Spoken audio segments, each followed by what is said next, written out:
What's up, everyone? Welcome to this day in Philly Sports History for November 6, 2023. I'm your host, Jim Montgomery. It is a Victory Monday, and I still don't know what to make of this team.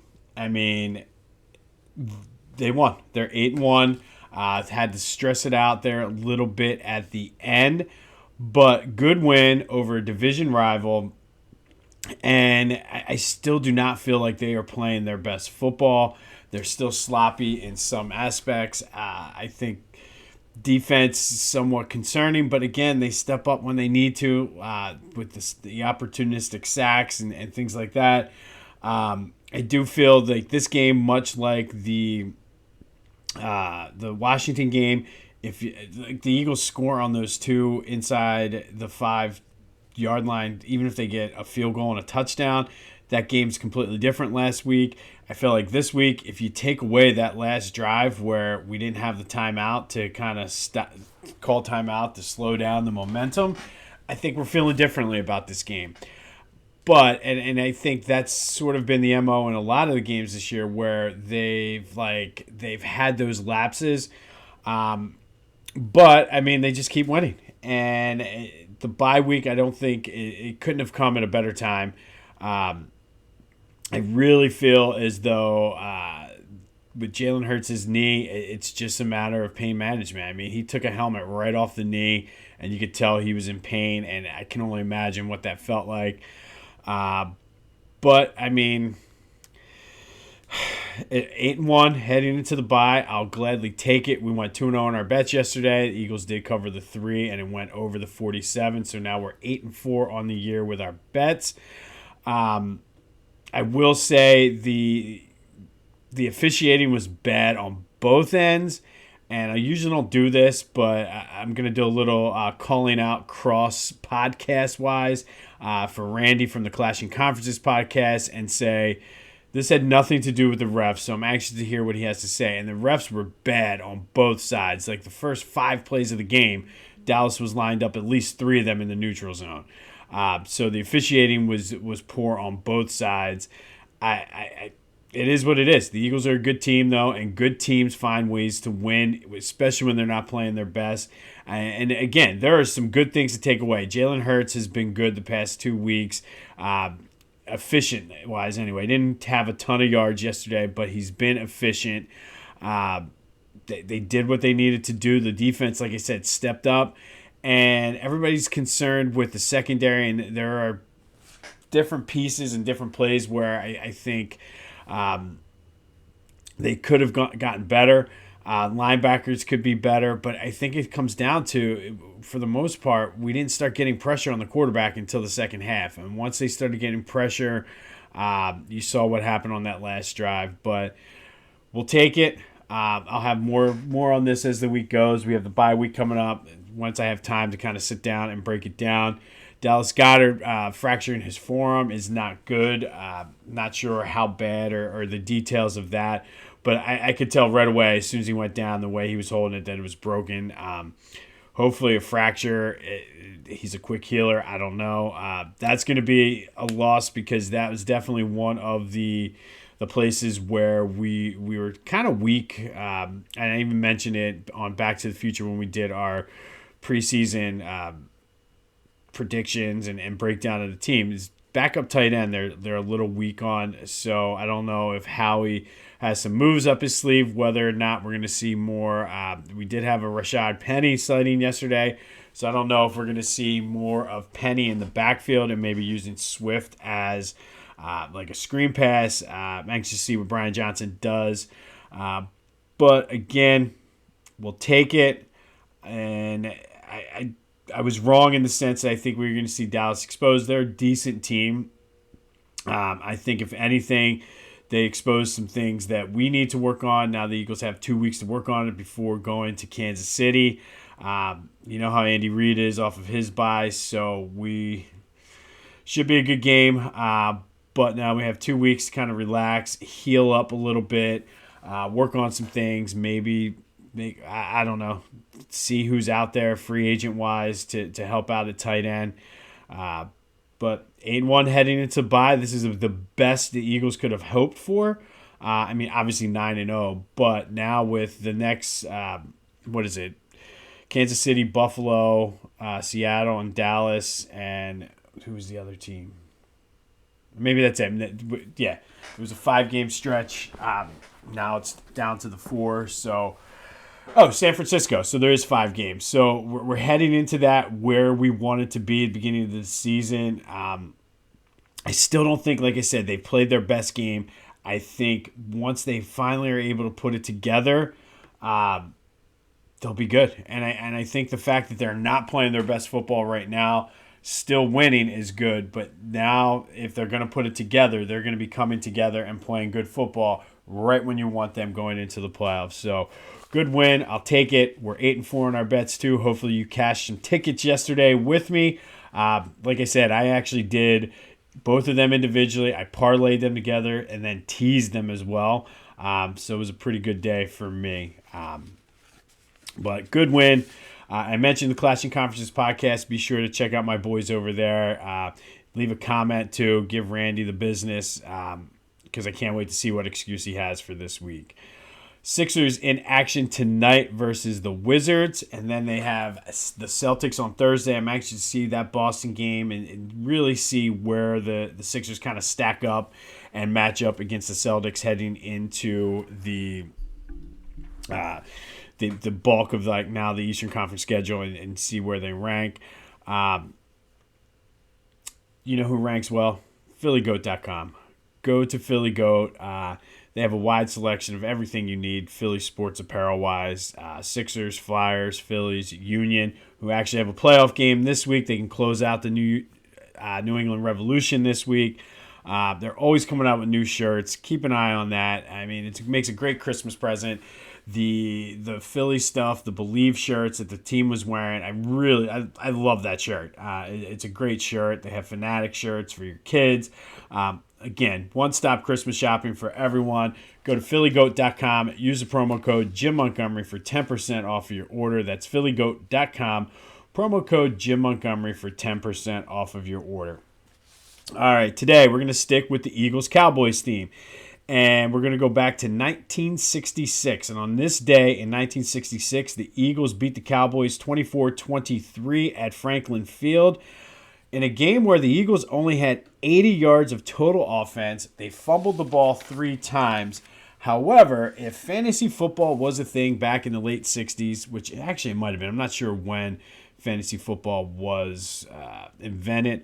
However, in today's era, if you were playing the Eagles defense and special teams, you would have won your game. They were outstanding all over the field that day. They had 2 fumble recoveries, 3 sacks, which sack wasn't even an official stat back then, but they would have had 3 sacks to go along with 3 touchdowns. That's right, 3 touchdowns.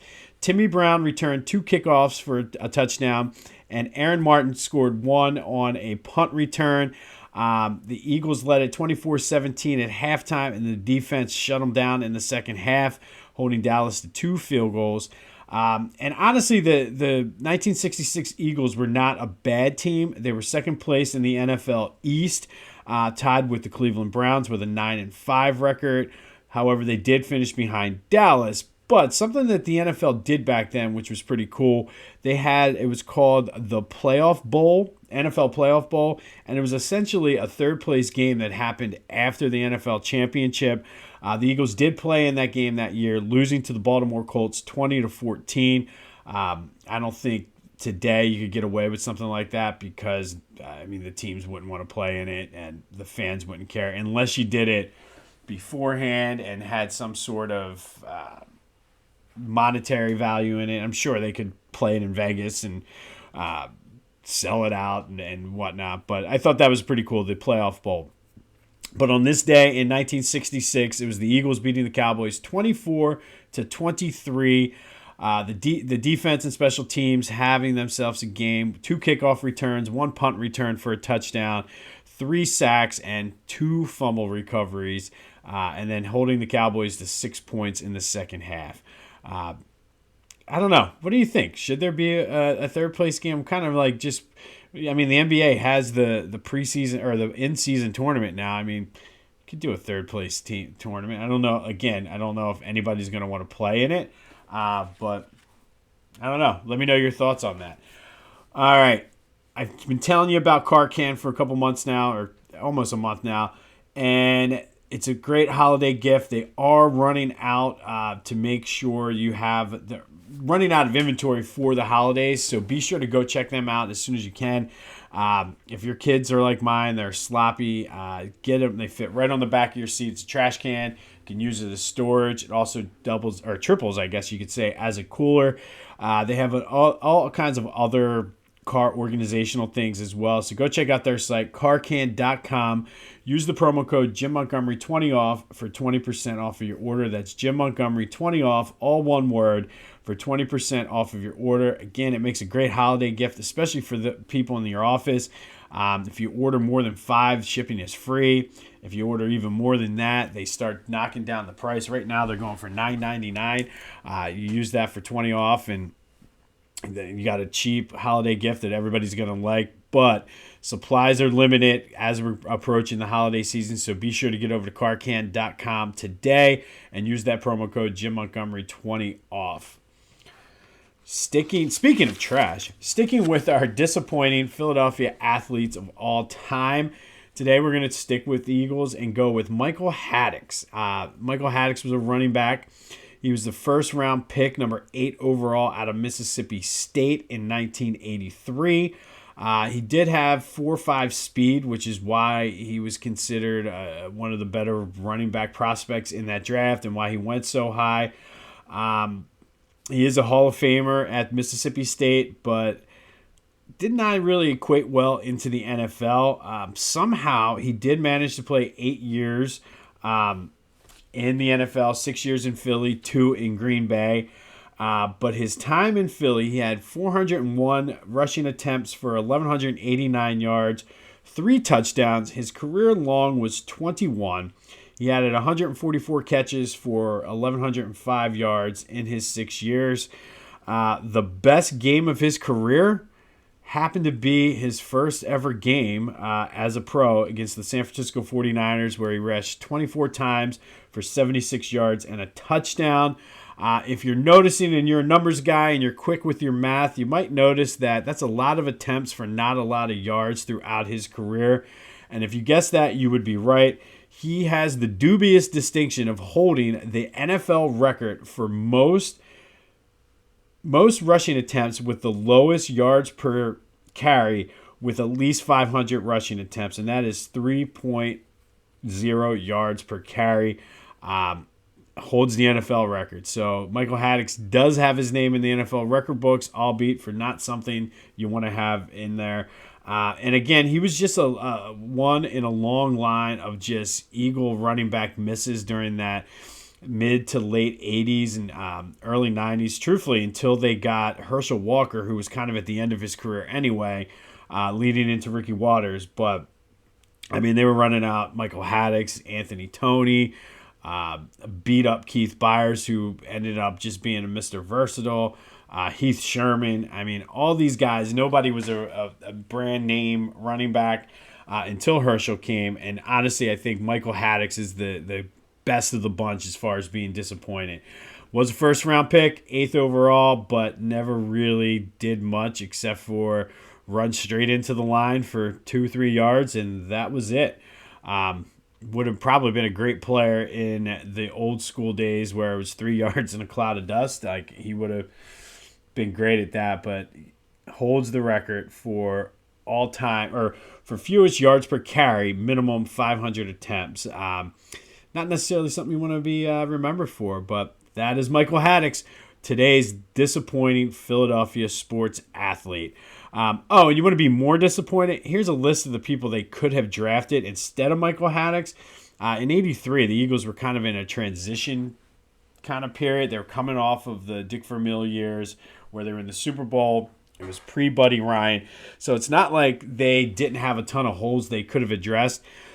But they could have had Hall of Famers, Bruce Matthews, who could have anchored that offensive line, Jim Kelly, some guy named Marino, Darryl Green, Running back, if they wanted to stick with the running back, they could have had Gary Anderson, who was a solid, I think, Canadian football or USFL player, as well as just a solid guy. I remember him on Tecmo's Super Bowl.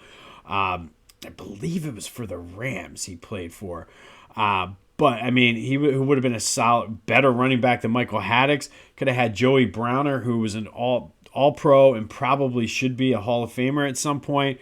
And again, you had so many holes, and that's just a handful of the guys that were drafted around the first or second round, or early in the second round. So Michael Haddix, today's Philly disappointing athlete. But on this day, it was the Eagles beating the Cowboys 24-23, despite only having 80 yards of offense, 3 returns for a touchdown, 2 kickoffs, and 1 punt. If you started them in fantasy, you likely would have won that day. But it is a victory Monday. Enjoy. We have 2 weeks now to kind of just breathe it all in and see what happens, heal our wounds, and make the adjustments we need. I'll have more on this game tomorrow as I get a chance to really break down and kind of process what happened. One quick housekeeping note before I sign off today. Be sure to check out Back to the Future. I did the rise and fall of the Philadelphia Athletics this week. Stay tuned later this week for the recap of the Philadelphia Sports Hall of Fame induction ceremony. Lots of good stories and lots of good tidbits and things from that.